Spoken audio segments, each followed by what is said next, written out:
নমস্কার, আপনারা দেখছেন বেবি রানী রান্না রানী চ্যানেলের মধ্যে আজকে খরল দিয়া কাটল বিচি দিয়া একটা তরকারি বানাইয়া আপনারা সাথে শেয়ার করবো। আপনারা পুরা ভিডিওটা দেখবা, স্কিপ করবা না। খরলটা প্রথমে এটা চুলাইলিম, এটা বেতো বাসার খরল, এটার ওরকম করে চুলাইমু। দেখুন একটা দাঁড় সাইজে ওরকম করিয়া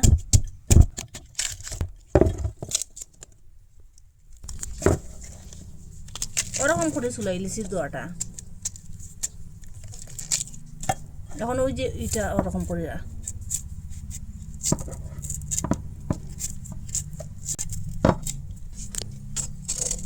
জলের মধ্যে ধুইয়া আর ওই যে এটা ফালাই দিন শক্ত, যেটা ওইটা ওটা পরিষ্কার করে নিলাম। দেখুন এখন পাতলা পাতলা করে কাটিম। দেখুন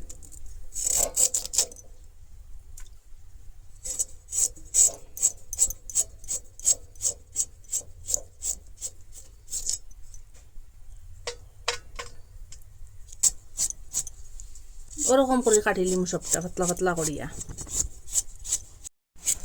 ওরকম করে সবটা কাটি লিছি। দেখুন কাটা লেগেছি, এটা ওরকম করে অর্ধেক করি আর ওরকম করে চুলাইলিম। দেখুন ওরকম করে পরিষ্কার করলি, কুকারের মধ্যে জল দিয়া দিছি। এখন কাটা লেগেছি, খরলটা দিলাই দুইয়া আবার। আর আগেটা গিয়া মসুর ডাল দুইয়া রাখলাম, এটা এখন দিলাইলাম, একসাথে সিদ্ধ হয়ে যাবে। এখন দুইটা বা তিনটা সিটি দেওয়ার পরে গ্যাসটা অফ করে দিলাম, কোনটা ফুল রাখলাম, তেল দিলাম। এখন পেঁয়াজ কাটিয়ে রাখলাম আগে থেকে ছোটো করিয়া, এখন পেঁয়াজ দিলাইলাম। পেঁয়াজটা ওরকম বাজার পরে এখানে রসুন বাটা আর আদা বাটা রাখলাম, এখানে দিলাইলাম।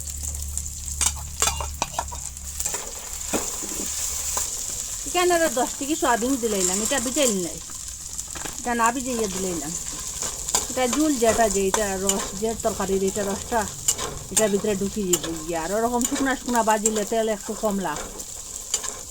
ওরকম সোয়াবিনটা বাজার পরে এখানে হলুদ গুঁড়া দিলাইলাম, মরিচ গুঁড়া দিলাইলাম।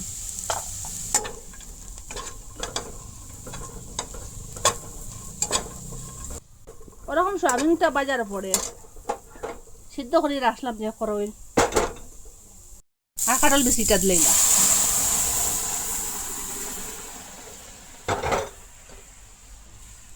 এটার মধ্যে আর জল দিতে লাগতো না, এটা জালুক স্বাদ মতো লবণ দিলাইলাম। এটা জাল দিয়ে একটু ঘন করম,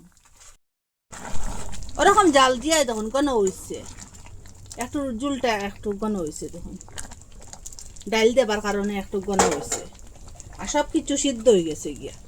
এইখানে ধনিয়া গুঁড়া, জিরা গুঁড়া, ডালচিনির গুঁড়া আছে 1 চামচ দিলাইলাম। এটা নিরামিষ তরকারির মধ্যে দিলে স্বাদটা বাড়ে। এখন গ্যাসটা অফ করে দিলে। আপনারা তো কত কিছু তরকারি বানাইয়া খাইছেন, ওরকম একদিন খরল দিয়া আর কাটল বিচি দিয়া, খরল আর কাটল বিচি থাকতে থাকতে ওরকম একদিন তরকারি বানাইয়া খাইবা। এটার মধ্যে অত মশলা উসলা নাই, এটা হেলদি, আর নিজের হাতে বানাইলে কত স্বাদ লাগে। আপনারা মিস করবেন না, ওরকম বানাইয়া খাইবা, সোয়াবিন দিয়া, ডাইল দিয়া। আর এটা রুটির সাথেও খাইতে পারবা, ভাতের সাথেও খাইতে পারবা। আর যারা দিবা সেও এটা খাইয়া খুব আপনার নাম করব। আর আপনারা কই থাকি দেখরা কমেন্টের মধ্যে নিশ্চয় জানাইবা। ভালো লাগলে লাইক, কমেন্ট, শেয়ার, সাবস্ক্রাইব করবা। আর আজকের ভিডিও এখানে শেষ, নতুন একটা ভিডিও নিয়ে ফিরে আসবো বন্ধুরা।